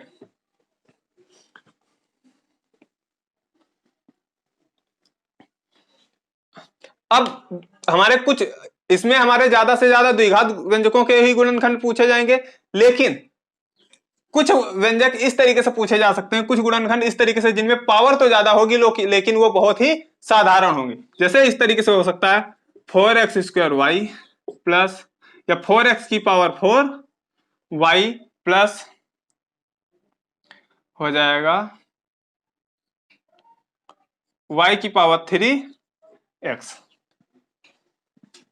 ऐसे 4x की power 4y plus y³ x², 4x की पावर 4y प्लस y की पावर 3x²। इस तरीके से कोई क्वेश्चन दिया हो और कह दे कि इसके गुणनखंड ज्ञात कीजिए। अब यहाँ पे लोग कहेंगे ये तो पावर 4 वाला है, हाँ इसकी पावर 4 है, इस व्यंजक की पावर अगर देखी जाए तो पावर 4 है, लेकिन जब इस टाइप के क्वेश्चन होते हैं तो हमारे पास वहां पे 3 पद, द्विघात समीकरण, मतलब वो एक व्यंजक पूरा का पूरा द्विघात व्यंजक था, एक संपूर्ण व्यंजक था वो, मतलब उसमें अगर द्विघात तो x² भी था, उसके बाद x था, उसके बाद अचर पद। त्रिघात मतलब जो संपूर्ण त्रिघात व्यंजक होगा तो x³ होगा, फिर x² होगा, फिर x होगा, फिर संख्या। तो उस टाइप के व्यंजक की बात अगर करें तो उसके लिए रूल अलग है, लेकिन जब इस टाइप के व्यंजक हो, इसमें 4 घात हो, 10 घात हो, 50 घात हो, बहुत आसानी से हो जाएंगे। इनमें क्या करना है, सीधे सीधे में इन संख्याओं में क्या करना है, कॉमन लेना है, डायरेक्ट कॉमन लेना है, हमें कोई गुणनखंड वैसे तोड़ना नहीं, सीधे सीधे कॉमन लेना है। तो जब हम इनको कॉमन लेंगे तो क्या हो जाएगा, यहाँ पे x की पावर 4 है, सबसे पहले x संख्या देखते हैं कुछ कॉमन मिल रहा है, कोई कॉमन नहीं, संख्या में कुछ भी कॉमन नहीं है, तो उसको छोड़ देंगे। अब बचा क्या x वाले को देखते हैं, यहाँ पे x की पावर 4 है, यहाँ पे x² है, यहाँ पे x की पावर 4 है, यहाँ पे x² है, तो क्या हो गया, दोनों में x² कॉमन मिल गया, x² निकाल लिया। अब y देखते हैं, y यहाँ पर है, यहाँ पे y की पावर 3 है, यहाँ पे y है, यहाँ पे y की पावर 3 है, तो y की पावर थी, दोनों में क्या कॉमन मिल गया, दोनों में क्या कॉमन मिला y, दोनों में y कॉमन मिल गया, y हमने निकाल लिया। जो बचा, कुछ तो कॉमन लेने को बचा नहीं, अब जो बचा उसको ऐसे रख देंगे। क्या बचा, यहाँ पे 4 बचा, यहाँ पे जब x² यहां से निकल गया तो x² बचेगा, ये तो बचेगा। अब इधर से x² तो निकल गया, y से एक y³ से एक y भी निकल गया, बचा क्या, y² बचा, बीच में प्लस था प्लस। अब देखते हैं इसको क्या हम आगे तोड़ सकते हैं, अब देखेंगे क्या इसको आगे हम तोड़ सकते हैं, ट्राई करते हैं, अगर टूट जाए तो अच्छी बात है। x² y 2x, यहां इसको लिख सकते हैं 2x का होल स्क्वायर लिख सकते हैं, प्लस y²। मतलब ये हमारा कोई फार्मूला नहीं बना, ये हमारा कोई भी फार्मूला नहीं बना, लेकिन अगर यहाँ पे हमारे पास, अभी तो फिलहाल आंसर हमारा इतना आ गया, अभी तो हमारा आंसर ये है, लेकिन अगर हमारे पास यहाँ पे क्या होता, माइनस होता, अगर यहाँ पे हमारे पास माइनस होता तब यहाँ भी क्या हो जाता, माइनस हो जाता, तब यहाँ भी क्या हो जाता, माइनस हो जाता। तो ये हमारा फार्मूला बन जाता x² मतलब a² माइनस b² का, a² माइनस b², तो a² माइनस b² का फार्मूला क्या होता है, a minus b a plus b। और हम फार्मूले, हम गुणनखंड की बात कर रहे हैं तो फार्मूले हम वही वाले यूज कर सकते हैं जहां पे गुणनखंड हो रहा हो, गुणनखंड रूप में ही अगर फार्मूला आ रहा तब तो हम फार्मूले का यूज करेंगे, वरना नहीं करेंगे। तो ये देखिए, अगर a² माइनस b² को हम तोड़ते हैं तो a माइनस b और a प्लस b, ये भी किस रूप में है, गुणनखंड रूप में। तब अगर यहाँ पे माइनस होता तो हम इसको और आगे तोड़ सकते थे, क्या, x² y, a ये हो गया, b ये हो गया, मतलब a माइनस b मतलब 2x माइनस y, और आगे क्या हो जाता, फिर अगले ब्रैकेट में है क्या, a प्लस b, तो 2x प्लस y। ठीक है, तो हमारे सारे गुणनखंड एक रूप में लिख लेते, x² y 2x minus y bracket लगा के 2x प्लस y, यही हमारा क्या हो जाता आंसर। यहां भी रखते, इतना भी रखते तब भी ये आंसर था, अगर इसको आगे ब्रैकेट हटाकर भी नोट करना चाहते तब इस तरीके से नोट कर सकते थे, तब भी हमारा ये क्या होता, आंसर सही होता। ठीक है,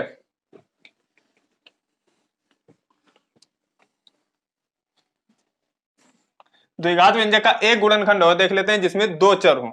जैसे हमारे पास होता X square plus 2xy plus Y square, X square plus 2xy plus Y square. अगर मतलब दो चर वाला द्विघात समीकरण होता, मतलब हाँ दो चर वाला द्विघात व्यंजक होता, मतलब दो चर अगर उसमें होते तो हम इसको क्या करते, तब हमारे पास यहाँ पे हम इसके गुणनखंड कैसे करते। तो जब इस तरीके से कंडीशन आती है तो दोनों घात वाले जो भी चर थे, दोनों घात वाले चर यहाँ पे क्या है, यहाँ पे तो एक एक्स स्क्वायर की घात कितनी हो गई, दो यहाँ पे, ठीक है, एक तो द्विघात वाला एक्स स्क्वायर होगा, एक ये हो गया वाई स्क्वायर। तो इनके जो भी गुणांक है, इस टाइप के जब भी क्वेश्चन आएंगे तो हम क्या करेंगे, इनके जो भी गुणांक हैं, जो द्विघात वाले चर हैं, उनके जो भी गुणांक हैं, हम क्या करेंगे, उनके गुणांकों की गुणा करेंगे। यहाँ पे क्या था 1, यहाँ पे क्या था 1, और यहाँ पर भी क्या था 1। तो 1 और 1 की गुणा हो गई 1, 1 और 1 की गुणा क्या हो गई 1, ठीक है। जब 1 और 1 की गुणा हुई, अब हमें क्या करना है, 1 को इस तरीके से तोड़ना है कि जोड़ने पर यहाँ पे प्लस लगाया तो जोड़ने पर यहाँ पे अब हमें इससे भी मतलब नहीं बचा, हमें सिर्फ मतलब किससे है, ये संख्या यहाँ पर जो संख्या है 2, मतलब 1 के ऐसे गुणनखंड करने हैं कि जोड़ने पर कितना आ जाए, 2 आ जाए। तो एक एक कम एक, मतलब 1 के गुणनखंड क्या हो गए 1 गुणे 1, तो 1 और 1 को अगर जोड़ा जाएगा कितना हो जाएगा 2 हो जाएगा, 1 और 1 को अगर जोड़ा जाएगा तो कितना हो जाएगा 2 हो जाएगा। तो बस वही संख्या हमें उठा के यहाँ पे रख देनी है, वही हमें उठा के यहाँ पे रख देना। तो क्या करना है, 1x स्क्वायर प्लस 2 के स्थान पे क्या लिखेंगे 1 प्लस 1, 1 प्लस 1, आगे एक्स वाई प्लस आगे वाई स्क्वायर, ठीक है। अब क्या हुआ, इसको 1 आगे लगाओ या ना लगाओ कोई दिक्कत नहीं, तो एक्स स्क्वायर प्लस गुणा करा तो एक्स वाई की गुणा 1 के साथ एक्स वाई, प्लस प्लस की गुणा प्लस एक्स वाई की गुणा 1 के साथ X Y plus Y square, ठीक है। अब क्या करेंगे, इन दोनों में कॉमन, इन दोनों में कॉमन, तो इसमें और इसमें कॉमन लेंगे, क्या हो गया एक्स कॉमन मिलेगा, बचा क्या एक्स प्लस वाई बचा, इसमें और इसमें कॉमन लेंगे तो y कॉमन मिल गया, वो भी किसका प्लस का y कॉमन मिल गया, बचा क्या x प्लस वाई, मतलब यहाँ x, यहाँ से दोनों से y कॉमन निकल गया, यहाँ x बच गया, यहाँ एक y बच गया, तो x प्लस वाई। अब दोनों में क्या कॉमन मिला, x प्लस वाई हमें कॉमन मिल गया, बचा क्या x प्लस वाई। चाहे तो इसको इस रूप में लिख सकते हैं, ये तो हमारा हो गया गुणनखंड रूप, लेकिन अगर इसको लिखना चाहें तो x प्लस वाई का होल स्क्वायर भी लिख सकते हैं, लेकिन गुणनखंड रूप में हमारा बेटर आंसर यही माना जाएगा, ठीक है।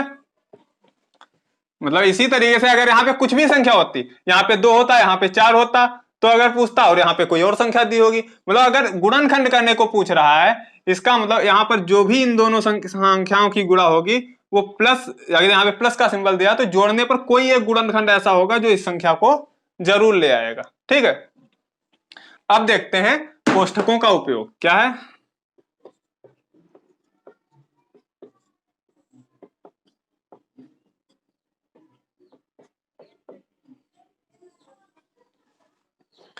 कोष्ठकों का उपयोग, तो कोष्ठकों का उपयोग क्या होता है, जैसे मान लिया हमारे पास कोष्ठक होते कितने प्रकार के हैं, हमारे पास जो ब्रैकेट होते हैं वो 4 प्रकार के होते हैं, हमारे पास जो ब्रैकेट होते हैं वो 4 प्रकार के होते हैं। एक तो होता है रेखा ब्रैकेट, एक तो होता है रेखा ब्रैकेट, वो संख्याओं के ऊपर, जैसे x-2 लिखा, इसके ऊपर लगाया जाएगा, ये रेखा ब्रैकेट होगा। जो ब्रैकेट लगा, रेखा ब्रैकेट लगाया जाता है उन संख्याओं के ऊपर लगाया जाता है। दूसरा होता है हमारा छोटा ब्रैकेट, दूसरा कौन सा होता है छोटा ब्रैकेट, उसके बाद होता है मंझला ब्रैकेट, और उसके बाद होता है बड़ा ब्रैकेट। ये हमारे 4 प्रकार के ब्रैकेट होते हैं, ये हमारे 4 प्रकार के ब्रैकेट होते हैं। सबसे पहले अगर उपयोग किया जाता है तो वो कौन सा है छोटा ब्रैकेट। कहीं पर भी आवश्यकता पड़ी ब्रैकेट की, अगर एक ही ब्रैकेट का यूज करना है तो सबसे पहले हमें कौन सा यूज करना पड़ता है छोटा ब्रैकेट। सबसे पहले छोटा ब्रैकेट यूज किया जाता है, यूज करने को तो हम बड़ा भी यूज कर सकते हैं, लेकिन नियम क्या है, सबसे पहले हमें कौन सा ब्रैकेट यूज करना चाहिए छोटा ब्रैकेट। छोटा ब्रैकेट यूज करने के बाद हमें कौन सा यूज करना चाहिए अगर आवश्यकता पड़ती है, अगर मतलब हमें 2 ब्रैकेट की आवश्यकता पड़ रही है ब्रैकेट के अंदर, ब्रैकेट जैसे मान लिया एक ये संख्या लिखी 3x 3 प्लस x ऐसे लिखा, फिर आगे 4, ठीक है, फिर ऐसे लिखा, सॉरी हमने ही मिस्टेक कर दी। अगर मान लिया 3 प्लस x लिखा है ये संख्या, अब इसके आगे 4 लिखा, अब इसके आगे भी कोई ब्रैकेट बनाना है तो इस तरीके से, ठीक है। तो इस तरीके से मतलब अगर हमें ब्रैकेट यूज करना है तो सबसे पहले छोटा ब्रैकेट, उसके बाद मंझला ब्रैकेट यूज किया जाता है, उसके बाद जो है कौन सा यूज किया जाता है, बड़ा ब्रैकेट, उसके बाद बड़े ब्रैकेट का यूज किया जाता है। और अगर इससे भी ज्यादा, यहाँ पे हमें 3 ब्रैकेट का यूज हो गया, इससे भी ज्यादा अगर ब्रैकेट की आवश्यकता पड़ती है तो सबसे लास्ट में हम यूज करते हैं रेखा ब्रैकेट का, सबसे लास्ट में यूज करते हैं रेखा ब्रैकेट का। लेकिन सॉल्व करने के टाइम, जिस समय ब्रैकेट को सॉल्व करने की बात आती है, तो सबसे पहले सॉल्व किया जाता है रेखा ब्रैकेट। अगर जहां पे चारों ब्रैकेट हो, जहां पर ये चारों ब्रैकेट हो और उस ब्रैकेट को सॉल्व करने की बात आए तो सबसे पहले रेखा ब्रैकेट को सॉल्व किया जाता है, सबसे पहले रेखा ब्रैकेट को सॉल्व किया जाता है, उसके बाद में छोटे ब्रैकेट को सॉल्व किया जाता है, उसके बाद में मंझले ब्रैकेट को, और उसके बाद में बड़े ब्रैकेट को। कहीं पर अगर हमें ब्रैकेट सॉल्व करने की बात आती है तो अगर चारों ब्रैकेट दिए हैं तो सबसे पहले रेखा ब्रैकेट को सॉल्व करेंगे, उसके बाद छोटे ब्रैकेट को, उसके बाद मंझले ब्रैकेट को, उसके बाद बड़े ब्रैकेट को। ठीक है। लेकिन अगर रेखा ब्रैकेट नहीं है तब सबसे पहले छोटा ब्रैकेट, फिर मंझला ब्रैकेट, फिर बड़ा ब्रैकेट। ठीक है। तो इन चीजों का ध्यान रखना, क्योंकि अगर यहाँ पे इन चीजों में हम गलती कर दें तो हमारा पूरा का पूरा क्वेश्चन क्या हो सकता है, गलत हो सकता है। तो इन चीजों का विशेष ध्यान रखना। अब देखते हैं, मान लिया कोई एक क्वेश्चन देख लेते हैं ब्रैकेट वाला। अब मान लिया हमारे पास एक ये क्वेश्चन हो, इसमें देखो हमने चारों ब्रैकेट का यूज किया हुआ है, हमने इसमें चारों ब्रैकेट का यूज किया हुआ है, रेखा ब्रैकेट भी है, छोटा ब्रैकेट भी है, मंझला ब्रैकेट भी है और बड़ा ब्रैकेट भी है। अगर इस क्वेश्चन को सॉल्व करने की बात आए तो हम सबसे पहले क्या करेंगे, सबसे पहले रेखा ब्रैकेट को सॉल्व करेंगे। तो क्या सॉल्व करते हैं, ऐसे ही बाकी सब ऐसे ही लिखते जाएंगे, 4 3 माइनस का सिंबल लगाया, माइनस ऐसे ही लगा रहेगा। अब सबसे पहले इस ब्रैकेट को सॉल्व करेंगे तो क्या है, 4 - 2 कितना हो गया हमारा, 4 - 2, तो 4 - 2 हमारा हो जाएगा 2। अब रेखा ब्रैकेट हट गया, बाकी मंझले ब्रैकेट, बड़ा ब्रैकेट बंद। ठीक है। अब इसके बाद 4, अब छोटे ब्रैकेट को सॉल्व करेंगे तो 3 - 2 कितना हो जाएगा, 1। 3 - 2 1, तो यहाँ पे ब्रैकेट हटा दो अगर, तब भी इंटू 1। ठीक है। अब क्या होगा, मंझले ब्रैकेट को सॉल्व करेंगे तो 4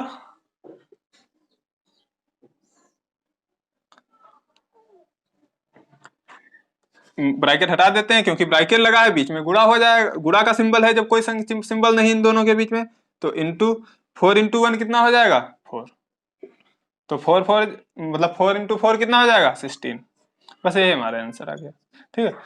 ये बिल्कुल एक सिंपल क्वेश्चन है। हमने इस क्वेश्चन के माध्यम से आपको समझाने की कोशिश की कि जो है अगर रेखा ब्रैकेट, अगर मतलब हमारे पास चारों ब्रैकेट हैं तो उनमें से किस ब्रैकेट को किस तरीके से सॉल्व किया जाएगा। मतलब सबसे पहले हमारा रेखा ब्रैकेट सॉल्व होगा, उसके बाद छोटा ब्रैकेट, उसके बाद मंझला ब्रैकेट, फिर सबसे बाद में क्या करेंगे, बड़े ब्रैकेट को सॉल्व करेंगे। ठीक है।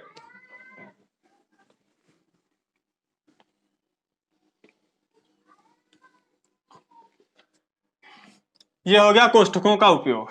ठीक है। अब देख लेते हैं सरलीकरण, व्यंजकों का सरलीकरण या संख्याओं का सरलीकरण। यहां पर सरलीकरण की बात आती है तो सरलीकरण में मान लिया हमारे पास बहुत सारे सिंबल्स, बहुत सारी संख्याएं दी हुई हैं, तो हम उसमें भी एक रूल लगाते हैं, बदमाश, BODMAS। क्या होता है, बदमाश। तो बी का मतलब होता है ब्रैकेट, बी का मतलब होता है ब्रैकेट। ठीक है। बी का मतलब क्या होता है, ब्रैकेट। ओ का मतलब होता है ऑफ वाले क्वेश्चन, ओ का मतलब होता है ऑफ वाले क्वेश्चन, जैसे दिया होता है 2 का 4 गुना। ठीक है। तो जहां पे इस टाइप से 2 का मतलब यहां पे क्या हो जाएगा, गुणा। 2 का 4 गुना मतलब 2 का 4, या 2 का 4 कह दे तो यहां पे क्या हो जाएगा, का मतलब गुणा। ठीक है। तो जहां पे ऑफ वाले क्वेश्चन आए, मतलब जहां पे का वाले क्वेश्चन आ जाए, वहां पे मतलब ओ का मतलब हो गया ऑफ वाले क्वेश्चन। ठीक है। डी का मतलब होता है डिवाइड, भाग। उसके बाद एम का होता है मल्टीप्लाई, गुणा। ए का मतलब होता है एडिशन, मतलब जोड़। और एस का मतलब होता है सब्ट्रैक्शन, मतलब घटाना। मतलब अगर हमारे किसी भी क्वेश्चन में मान लिया कोई बड़ा क्वेश्चन दिया, कुछ भी बड़ा दिया हो या छोटा दिया हो, जहां पर भी हमें जोड़ घटाना गुणा भाग की आवश्यकता पड़ रही है, वहां पे हमें सॉल्व करने का शेड्यूल मतलब नियम क्या है, रूल क्या है, सबसे पहले हम ब्रैकेट सॉल्व करते हैं। सबसे पहले ब्रैकेट, और ब्रैकेट को सॉल्व करने का नियम बता चुके हैं। ब्रैकेट में सबसे पहले रेखा ब्रैकेट, फिर छोटा ब्रैकेट, फिर मंझला ब्रैकेट और फिर बड़ा ब्रैकेट। ठीक है, तो सबसे पहले क्या करेंगे, ब्रैकेट को सॉल्व करेंगे। किसी भी प्रकार के ब्रैकेट हो, ब्रैकेट को ब्रैकेट के रूल के हिसाब से सॉल्व करेंगे। उसके बाद आते हैं ऑफ वाले पे, क्योंकि मतलब अगर क्वेश्चन में ऑफ मतलब का करके की करके कुछ भी, जैसे 2 का 4 गुना या जो भी का करके दिया हो, तो ऑफ वाले क्वेश्चन उसके बाद सॉल्व करेंगे।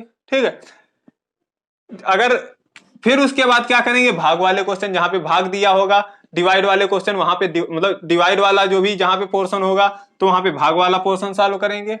ठीक है, उसके बाद गुणा वाला पोर्शन सॉल्व करेंगे, फिर जोड़ वाला, और सबसे लास्ट में घटाने वाला।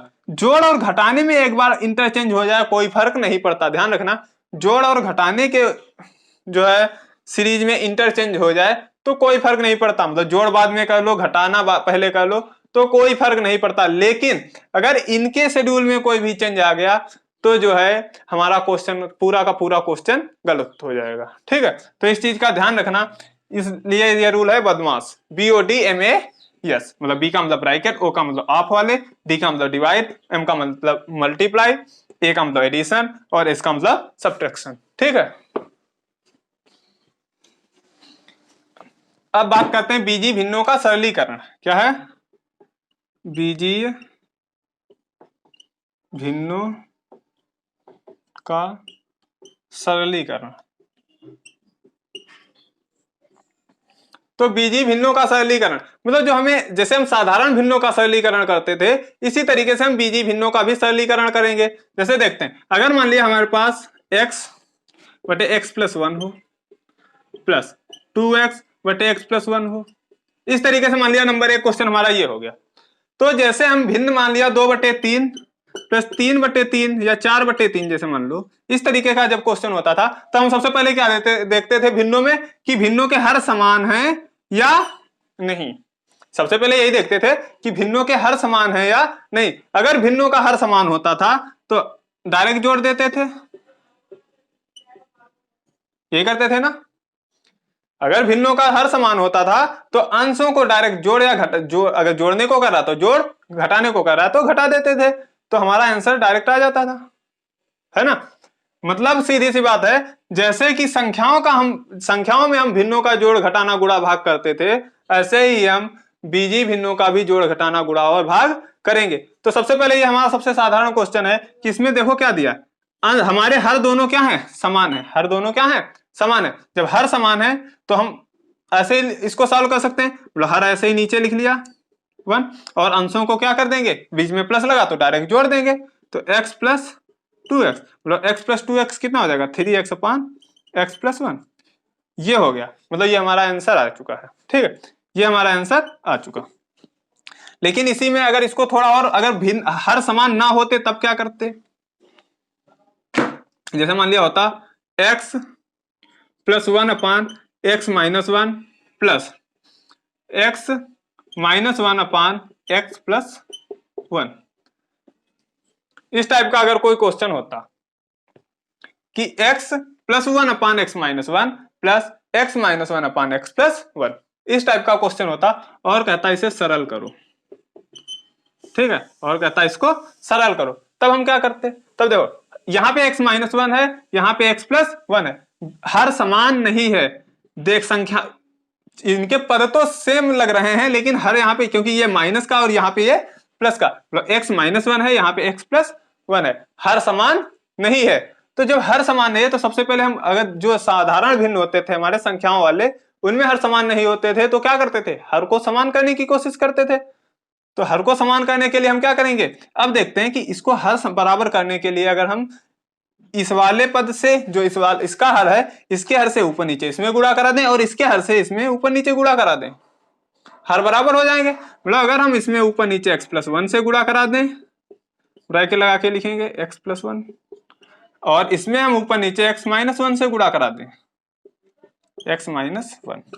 ठीक है, अब यहाँ भी x minus 1 into x plus 1 हो गया, यहाँ भी x minus 1 into x plus 1 हो गया। अब हर समान हो गए, अब तो सॉल्व कर सकते हैं। तो हमारा दोनों में नीचे एलसीएम क्या मिल गया, दोनों में एलसीएम मिल गया x minus 1 into x plus 1। दोनों में हमें एलसीएम क्या मिल गया, x minus 1 into x plus 1। अब ऊपर क्या बचा, जब हर समान थे तो हमने एलसीएम ऐसे ही ले लिया। अब ऊपर हमारे पास क्या हो गया, x plus 1 into x plus 1 मतलब x प्लस 1 का होल स्क्वायर। बीच में प्लस था हमारा, प्लस लगाया। यहाँ x minus 1 into x minus 1 तो x माइनस 1 का होल स्क्वायर। ठीक है, कितना हो गया। तो अब क्या करेंगे, x प्लस 1 का होल स्क्वायर, x माइनस 1 का होल स्क्वायर, इन दोनों के अब हमें क्या करना है, फार्मूला खोलना। तो a प्लस बी का होल स्क्वायर बराबर होता है A square plus B square plus 2ab, और a माइनस बी का होल स्क्वायर बराबर होता है A square plus B square minus 2ab। ये सारे फार्मूले याद रखने होंगे। ठीक है, तो a प्लस बी का होल स्क्वायर बराबर होता है A square plus B square plus 2ab। तो फार्मूला डायरेक्ट रख दें, a प्लस बी, ए हो गया x, b हो गया 1। तो रखें ए स्क्वायर मतलब x का स्क्वायर प्लस बी स्क्वायर मतलब 1 का स्क्वायर 1 प्लस 2ab मतलब 2 इंटू ए इंटू बी। तो 2 गुणे 1 2 इंटू एक्स मतलब या ऐसे लिख लेते हैं डायरेक्ट 2ab। ठीक है, A square plus B square plus 2ab हो गया, प्लस ऐसे a माइनस बी का होल स्क्वायर तो A square plus B square minus 2ab। ठीक, अपॉन ये हो गया x माइनस 1 एक्स प्लस 1। तो x माइनस 1 मतलब a माइनस बी और a प्लस बी बराबर होता है हमारा ए स्क्वायर माइनस बी स्क्वायर। भी थोड़ी देर पहले बताया था कि ए स्क्वायर माइनस बी स्क्वायर बराबर होता है ए माइनस बी इंटू ए प्लस बी। तो x minus 1 into x plus 1 तो क्या हो जाएगा, x माइनस 1 प्लस ए माइनस बी इंटू ए प्लस बी। तो A square minus B square मतलब एक्स स्क्वायर माइनस 1 का स्क्वायर। तो एक्स स्क्वायर माइनस 1 का स्क्वायर क्या हो जाएगा 1। ठीक है, तो अब इसको लिखेंगे। तो यहाँ पे देखो x square plus x square कितना हो गया 2x स्क्वायर, 1 प्लस 1 कितना हो गया 2। अब ये देखो प्लस का 2x मतलब जब गुणा कराएंगे 2ab है तो 2 गुणे x गुणे एक तो 2 एक कम 2x हो जाएगा, इसको 2x लिख सकते हैं। और ये माइनस का 2x हो गया, तो प्लस का 2x और माइनस का 2x क्या हो जाएगा, कैंसिल हो जाएगा। तो हमारे पास बस यही 2x स्क्वायर प्लस 1 अपान एक्स स्क्वायर माइनस 1। तो इसको थोड़ा और लिख सकते हैं, 2 कॉमन करके एक्स स्क्वायर प्लस 1 अपान एक्स स्क्वायर माइनस 1। यही हमारा क्या हो जाएगा, आंसर हो जाएगा। ठीक है, अब अगला क्वेश्चन हमारा कह रहा है इसको सरल कीजिए। ठीक है, तो सरल करने को कह रहा है, तो सरल करने के लिए हम सबसे पहले जहां पे भाग का सिंबल होता है उसको गुणा में बदलने के लिए अंश को हर में और हर को अंश में बदल देते हैं। ठीक है, तो बस पहले इसको भाग को सिंबल को गुणा में परिवर्तित करेंगे सबसे पहले। तो 75 A B square upon 81 C B cube गुणे 72 C D square upon 85 D square A की पावर 4। भाग को गुणा में बदलेंगे, गुणा तो अंश हर में हर अंश में मतलब 17 B cube D square upon 9 A square C cube. ठीक है, अब इनसे संख्याएं अलग कर लेंगे और अक्षरों को क्या कर देंगे, अलग कर देंगे। या क्योंकि ऐसे जो है एक में ही करने को ऐसे डायरेक्ट भी कर सकते हैं, लेकिन एक में ही काटने से फिर बहुत ज्यादा वो घिचिर पिचिर हो जाएगा। तो क्या करेंगे, संख्याओं को अलग कर लेंगे, मतलब 75 क्योंकि सब गुणा में है ऐसे ही नोट कर लो, 75 गुणे 72 गुणे 17 बटे 81 गुणे 85 गुणे 9। और अक्षरों को अलग कर लेंगे। अब तोड़ के सारे अक्षर तोड़ तोड़ के लिख लेंगे। ए तोड़ सारे अक्षर या तो तोड़ तोड़ के लिख लो या फिर गुणा करके लिख लो। तो हम सीधे गुणा करके लिख रहे हैं, तोड़ के नहीं लिखेंगे। ए यहाँ पे ऊपर कितने हैं, एक भी नहीं, सिर्फ एक ए है, ए ऐसे लिख लिया। बी स्क्वायर और बी कितने हैं, बी क्यूब मतलब बी की पावर 5 हो जाएगी। ऐसे ही सी कितने हैं, सिर्फ एक है सी। और डी कितने, डी स्क्वायर डी की पावर डी स्क्वायर कितना हो जाएगा, डी की पावर 4 अपान। ऐसे ही सी नीचे कितने, ए की तो सबसे पहले देखो ए कितने, ए की पावर 4 ए की पावर 2 ए की पावर 6 और बी कितने, बी की पावर 3 बस बी की पावर 3। सी कितने हैं, सी और इंटू सी की पावर 3 कितना हो जाएगा, सी की पावर 4। डी कितने हैं, डी स्क्वायर अब काटते हैं, इसको काटते हैं 9 नाम 81 9 8 72। ठीक, कितना हो गया, और फिर उसके बाद कटेगा 17 एकम 17 पच्चे 85, 5 एकम 5, 15 पन्ना 75, ठीक है। उसके बाद फिर कट जाएगा ये 3 15 और 3 तिया 9, तो इसका मतलब ऊपर आ गया 5 40, ऊपर सिर्फ 40 बचा और नीचे बच गया 3, यहाँ पे ये बचा और 9, 9 तिया 27 इंटू ऊपर इसमें से देखो ऊपर एक ए है नीचे 6 है, तो ऊपर एक ए है नीचे 6 है, नीचे कितने बचे जाएंगे, ए की पावर 5 बच जाएगा, कैंसिल हो जाएगा, ऊपर से नीचे कैंसिल हो जाएगा तो एक ए की पावर 5 बचेगा। ऐसे ऊपर बी की पावर 5 है, नीचे बी की पावर 3, तो ऊपर क्या, अब ऊपर बचेगा, ऊपर पावर ज्यादा है तो ऊपर ए की पावर बी की पावर कितना बच गया 2। ऐसे सी वाला देखो लो, ऊपर सी और नीचे सी की पावर 4, सी की पावर 1 सी की पावर 4 कैंसिल होगा, नीचे सी की पावर 3 बचेगा, डी की पावर 4 और ये हो गया डी की पावर 2, तो ऊपर डी की पावर क्या बचेगा 2, डी की पावर 2, ठीक है। तो यही हमारा क्या आ गया, आंसर आ गया, ये हमारा आंसर आ गया। हो सकता है बहुत से लोगों को ये थोड़ा कठिन लगा हो, तो इसको थोड़ा और वैसे तोड़ के और थोड़ा लिख सकते हैं। अगर इसको तोड़ कर लिखा जाए, इधर वाला पोर्शन तो आप लोग कर लोगे, इधर वाले पोर्शन को थोड़ा तोड़ के बता दे रहे हैं, क्योंकि तोड़कर थोड़ा शायद आसान हो जाएगा, ठीक है। तो ए बी की पावर 5 को लिख सकते हैं बी की power B into B into B into B into B, ठीक है, 5 बार इसको तोड़ेंगे। ऐसे इंटू सी इंटू डी की पावर 4 को तोड़ के लिखेंगे D into D into D into D. ऐसे ए की पावर 6 को A into A into A into A into A into A, ठीक है, इंटू बी की पावर 3 को B into B into B. ऐसे सी की पावर 4 को सी into C into C into सी, और डी स्क्वायर को डी इंटू डी। अब काटो, ए से एक ए कैंसिल हो गया, ठीक है। फिर उसके बाद 1 2 3 बी से 1 2 3 बी कैंसिल हो गया, ठीक है। उसके बाद सी से एक सी कैंसिल हो गया, 1 2 डी से 2 डी कैंसिल हो गया, और तो कुछ कैंसिल नहीं हो रहा, बस जो बचा वही लिख दो। इधर हमारा क्या बचा था, 8 40 बटे 9 3 27 ये बचा था, इसको ऐसे ही लिखा रहने देंगे। इधर वाला और ये हो गया बी इंटू बी, यहाँ पे सिर्फ बी इंटू बी मतलब बी स्क्वायर, और आगे ये D into D D square अपान। ऐसे ए इंटू ए कितने 1 2 3 4 5, तो ए की पावर 5 बच गया, और आगे क्या बचा सी इंटू सी सी की पावर 3 बच गया। यही हमारा क्या हो जाएगा आंसर। इसको लिखना चाहे ऐसे लिख सकते हैं 40 B square D square upon 27 A की पावर 5 सी की पावर 3, ठीक है। यही हमारे क्या हो गए आंसर हो गए। तो आज के लिए बस इतना ही। अगर आपको ये वीडियो अच्छा लगा हो तो इसे लाइक और दोस्तों को भी शेयर कर दें तथा चैनल को भी सब्सक्राइब कर दें, जिससे हमारे सभी वीडियोज के नोटिफिकेशन आपको मिल सकें। धन्यवाद दोस्तों।